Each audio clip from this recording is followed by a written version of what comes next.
안녕하세요. 출근을 일찍 하기로 하니까 너무 빨리 해버렸습니다. 아, 이게 뭔가 조절이 어렵네요. 어제는 사무실에서 책상에 엎드려 자다가 깼는데 너무 아파가지고 집에 가서 잤습니다. 그래봐야 뭐 새벽 3시지만 새벽 3시까지 이제 뭐 자료 만들면서 시장을 봤는데, 아, 내일도 어렵겠구나 라는 생각을 하면서 잠깐 자려고 그랬는데 너무 아프더라고요. 이제 어렸을 때는 진짜 책상에서도 많이 자고 독서실 같은 데 다닐 때는 그 책상 아래에서도 자고 그랬는데, 이제는 몸이 아파서 그렇게 못하는 것 같습니다. 자다가 아파서 깨요. 쉽지 않은 장면입니다. 그래도 어제 뭐 나스닥은 조금 감아 올렸죠. 조금이긴 하지만 위안이 잘 안 되나봐요. 한국 시장은 NXT에서 지금 많이 하락하고 있고, 삼성전자랑 하이닉스 뭐 4%씩 하락하고 있고, 뭐 다른 친구들은 사실 더 하죠. 그죠? 삼성전기, 소부장, MLCC 어떻게 된 거야? 그죠? 이때쯤 되면 이제 한 일주일 전 거 보세요. 일주일 전 영상 보시면 막 반도체 막 찬양 일색이었습니다. 네, 되게 시장은 빨리 변하는 거예요. 그리고 이것도 불과 1년입니다. 1년 동안에 반도체가 이렇게 된 거고, 메모리 반도체는 1년도 아니고 7개월? 6개월인 거고, 그것도 오래 간 거죠, 사실. 조선, 방산, 뭐 유리기판 이런 거 생각하면 한국 시장이 너무 빨라요. 제가 볼 때는 테마도 아니고 한국 시장은 2주가 약간 기본 주기인 것 같고, 생각해보세요. 카카오 상장할 때 카카오 없으면 다 죽는 줄 알았습니다. 운용사. 제가 그때 운용사에 있어봐서 알아요. 그 펀드 매니저들은 항상 그 벤치마크라고 시장보다 얼마나 잘해로 평가받거든요. 시장이라는 게 이제 코스피일 수도 있고, 아니면 다른 피어 그룹이라고, 이제 나 말고 다른 친구들, 다른 애들은 너랑 비슷한 급 애들은 뭐 10% 버는데 너는 5% 벌어, 그럼 잘려요. 그러니까 항상 다른 사람들이 뭐 하는지 되게 예민한데, 그때 이제 카카오 안 들어갔다가 뭐 잘린 친구들도 많고, 2차전지 때도 마찬가지죠. 2차전지 때도 2차전지 없냐고 운용사 매니저들, 대표 매니저들 몇 명 날라갔습니다. 게다가 심지어 우리나라 이제 가치 투자자였던 분도 그때 이제 날라갔죠. 그러니까, 그런데 이제 2차전지 어떻게 됐는지, 그런데 카카오 어떻게 됐는지 생각해 보시면 시장이라는 게 그렇게 막 만만하지 않습니다. 뭐랄까, 여러분들이 보는 그 정보나 그 현상이 그러니까 왜 기관 투자자들이 좀 약간 시니컬해 보이냐면, 저희는 그 수많은 사이클을 봤어요. 그 주식에서도 보고, 채권에서도 보고, 외환에서도 보고. 그러니까 좋다고 말하는 게 얼마나 갈지에 대한 그 신뢰가 없어요, 사실은. 기관 투자자 출신들은. 그러다 보니까 뭐 큰 건 못 먹어도, 근데 그 사이클을 다 먹었다고 생각해보세요. 카카오도 먹고, 그 코로나 때 제약 바이오 먹고, 뭐 신풍제약 이런 거 먹고, 삼천당 제약 지난번에 먹고, 끝까지 못 먹죠. 그래서 뭐 무릎에서 사서 어깨에서 팔라 이런 얘기가 나오는 게, 무릎 어깨를 계속하면 돈을 많이 법니다. 그러니까 그것만 하는 게 가장 안정적이죠. 그래서 좀 약간 기관 투자자 출신들이 패시미틱하게 보이는 건데, 생각해보세요. 그 여러분들이 좋아하시고 존경하고 저도 존경하는 윤쌤님도 2달 전에 조금 경고를 하셨고, 심지어 그 매일 시황하시는 그 박병찬 인사님도 이제는 대표님이죠. 박병찬 대표님은 지점에 오래 계셔가지고 오히려 굉장히 개인 투자자들한테 우호적이고, 그런 걸 오히려 더 뭐랄까 잘 이해하시는 분이에요. 근데 그분도 한 달 전부터 좀 도셨어요. 생각해보시면, 시황 많이 보시면, 그리고 개인적으로 만나도 그 방송에서 많이 말씀 못 하십니다. 약간 빠지는 쪽으로. 하지만 그래도 하시는 거 보면 정말 속마음은 좀 위험하다 이렇게 생각하시는 거예요. 그러니까 너무 미워하지 마시고, 저도 저도 사실 이렇게 얘기하는 거 부담스럽습니다. 하지만 뭐 저는 그렇게 생각해요. 뭐 나라도 해야지 뭐 그런 생각. 근데 제가 이렇게 얘기한다고 빠지는 게 아니에요. 어제 모건 스탠리 보고서 봐도 그 모건 스탠리가 그 보고서만 낸 줄 아세요? 계속 냈습니다. 왜냐면 모건 스탠리는 그 제가 예전에 한번 말씀드렸지만 헤지 펀드를 많이 상대해요. 그래서 다양한 보고서를 많이 내기로 유명하고, 그리고 과해. 이 친구들이 튀려고 하다 보니까 과해요. 그리고 이제 이 보고서 내기 전에 헤지 펀드들한테 이미 콜했고, 그래서 이제 이거는 약간 봐라, 난 이렇게 생각한다, 나 이걸로 평가받을 거다, 나 이거 틀리면 잘릴 각오 한다 라는 거예요. 약간 베팅한 거예요. 근데 이제 그게 왜 뉴스에 나냐, 왜 한국 사람들까지 그거를 보고 얘기하냐, 약해서 그런 겁니다. 강 세장 때는 그게 눈에 안 들어와요. 그런 보고서 수도 없이 나옵니다. 매일매일 수많은 외국계 기관에서 한국은 미쳤다, 한국 레버리지 봐라, 계속 나왔었어요. 근데 그거를 오늘 아침 시황에서 들으셨잖아요, 한국말로. 그럼 우리가 약한 거지 걔들이 밀고 그러는 게 아닙니다. 그러니까 내 심리, 시장, 지금 우리 시장이 어떤지를 생각하셔야지, 쟤 때문에 아니에요. 쟤 때문이 그런 게 아니고 내가 지금 내폭이라고 하죠. 내부적으로 지금 저희가 스스로 붕괴하고 있는 중인 거예요. 마치 그 별이 탄생하고 뭐 이런 초신성이 났다가 다시 블랙홀로 되는 것처럼. 죄송합니다. 너무 팩폭을 했나? 죄송합니다. 그리고 또 하나, 뭐 마지막까지 하죠 뭐. 실적 발표, 하이퍼스케일러들 이제 하이퍼스케일러라고 메타, 뭐 아마존도 채권 발행한다고 하죠.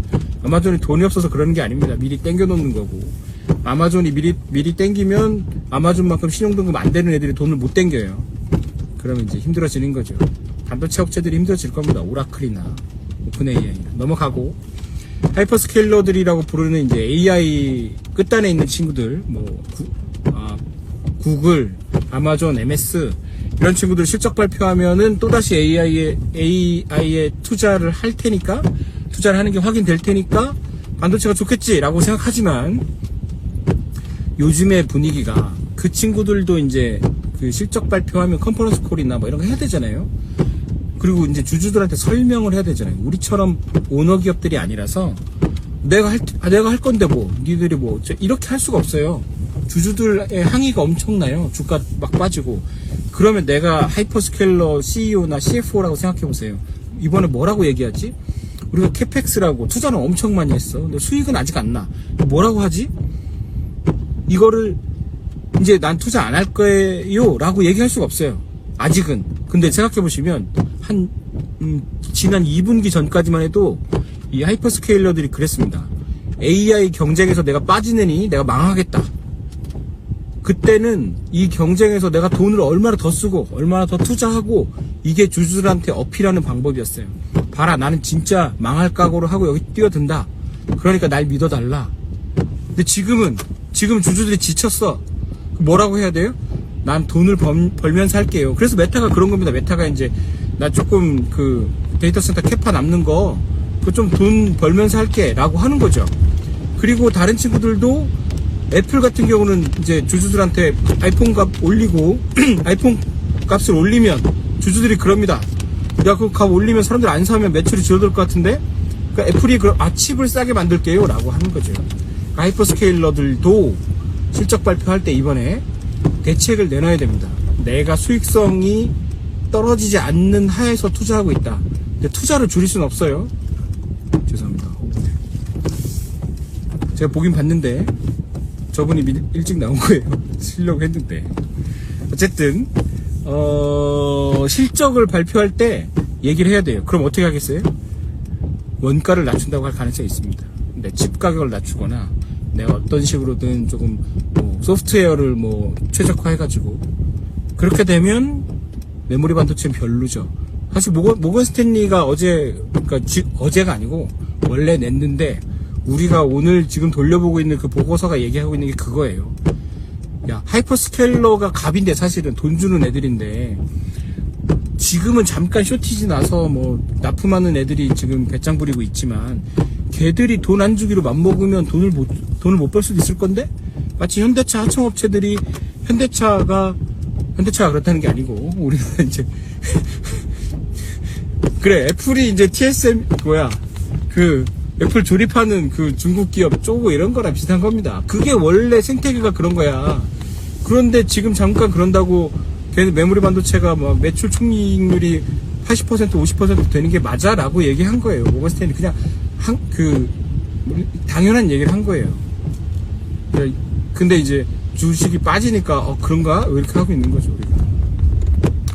그런 게 작동했다라고 뒤늦게. 근데 사실 제가 이 얘기 한 달 전부터 했습니다. 근데 세게 못했을 뿐이죠. 가격 빠지면 저도 얘기하는 거고. 그럼 어떻게 해야 되냐? 오늘 지금 오늘도 삼성전자 하이닉스 뭐 또 5% 빠질 기세죠. 네. 아마 매도 사이드가 또 날 겁니다. 레버리지 단일 종목 레버리지 ETF 때문에 그러냐? 그 영향 중에, 그러니까 그 원인 중에 하나입니다. 하지만 그것 때문만은 아니고요. 연기금이 팔아서 그러냐? 그것도 원인 중에 하나입니다. 하지만 그것 때문만은 아니고요. 어떻게 해야 되냐? 오늘 기관이면, 제가 기관이거나 기관 투자자들이면 벌써 손절 나갔다고 어제 말씀드렸어요. 개인들은 어떻게 되냐? 제가 쟤는 기관이니까, 기관 어차피 못 따라하니까 이렇게 얘기하지만, 제가 이제 앞부분은 기관의 논리를 말씀드리고, 그 뒷부분에 제가 이제 어떻게 해야 되냐는 지금 개인 입장에서 계속 말씀드리고 있어요. 왜냐면 저도 이제 개인들을 많이 경험하다 보니까 개인들이 생각은 그렇게 해도 실제로 그렇게 못한다는 걸 깨달았습니다. 그래서 개인이 할 수 있는 솔루션을 말씀드릴게요. 버텨야죠. 가만히 있어야 돼. 지금 오늘 삼성전자 61선 깨지고 코스피 61선 깨져도 가만히 있어야 됩니다. 대응 못하는 게 아니고 그게 대응인 거죠. 네, 사실은 뭐 돈이 더 있으시면 60일 아래서는 60일 2평 삼성전자 이제 지금부터인데 그 아래서는 사셔도 돼요. 제가 볼 때 코스피도 그렇고. 근데 지금 괴로우실 테니까 시간을 좀 늘린다고 생각하시면 될 것 같아요. 자금을 늘리는 게 아니고, 자금은 이제 꾸준히 사시는 분들 있죠. 조금씩. 그거는 괜찮아요. 근데 이제 그동안 포모에 입사해서 빵 사시는 그런 거 말고 100만원을 예전에 빵 사셨다면 지금은 한 3영업일 5영업일 그냥 100만원 두고 있다가, 좀 아깝지만 RP에 넣는다 생각하고 있다가 조금씩 사시고, 다음 반등에서 조금 많이 줄이시고. 다 반등이 있을 거예요. 심지어 오늘도 반등이 있을 수 있습니다. 오늘쯤 정부에서 뭐 나올 수도 있습니다. 그게 근데 오래 갈 거냐? 아니, 한 2시간? 1시간? 밖에 못 갈 수도 있습니다. 그러니까 지금 패닉셀이라고 부르죠. 근데 지금 패닉셀인가? 제가 볼 땐 패닉셀은 아니고 무기력한 셀이긴 한데, 그래서 좀 제 솔루션은 그렇습니다. 급하게 팔지는 말자. 급하게 팔지는 말고 그냥 좀 보자. 이번 주는 제가 보자라고 지금 주간 전략이랑 월요일부터 계속 말씀드렸죠. 이번 주는 좋지 않을 거다. 이번 주에 거대한 음봉이 나도 어쩔 수 없다. 다음 주는 양봉이 날 테니까. 아닌가? 죄송합니다. 내일까지 만만치 않아요. 오늘 밤에 우리 시간으로 이제 목요일 새벽이긴 한데 FMC 회의록이 나오는데 그것도 쉽지 않을 거예요. 그래서 어제 미국 금리도 올랐고, 매크로적으로 좋지 않다는 걸 계속 말씀드렸는데, 이제 주식 쪽으로도 센티멘탈 사람들의 어떤 기세가 안 좋아져서 어쩔 수 없습니다. 미리 도망 나와 있으면 되게 행복한 상황이죠. 행복해? 지금 다시 들어갈 수 있으니까.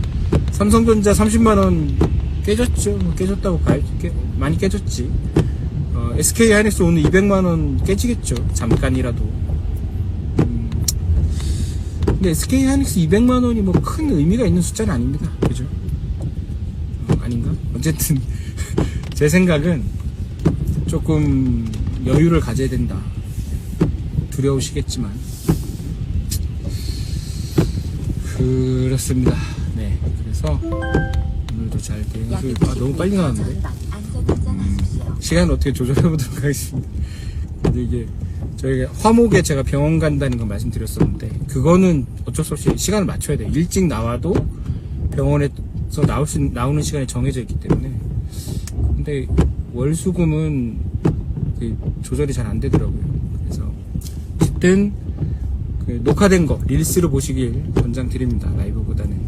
그러면 오늘도 좋은 하루 되시고요. 비 와서 아마 오늘 금리는 오를 겁니다. 죄송합니다. 오늘 한국은 별로 좋을 게 없을 수도 있는데 그럼 이걸 뭐 제가 예측하는 게 무슨 의미가 있겠습니까? 대응하고 그러시는 게 더 중요하지. 오늘은 비도 오니까 좀 여유롭게 MTS 휴대폰 많이 들여다보지 마시고 차 하시면서 커피 한잔 하시면서 휴가 어디로 가나 이렇게 생각하시면 좋을 것 같습니다. 감사합니다. 좋은 하루 되세요.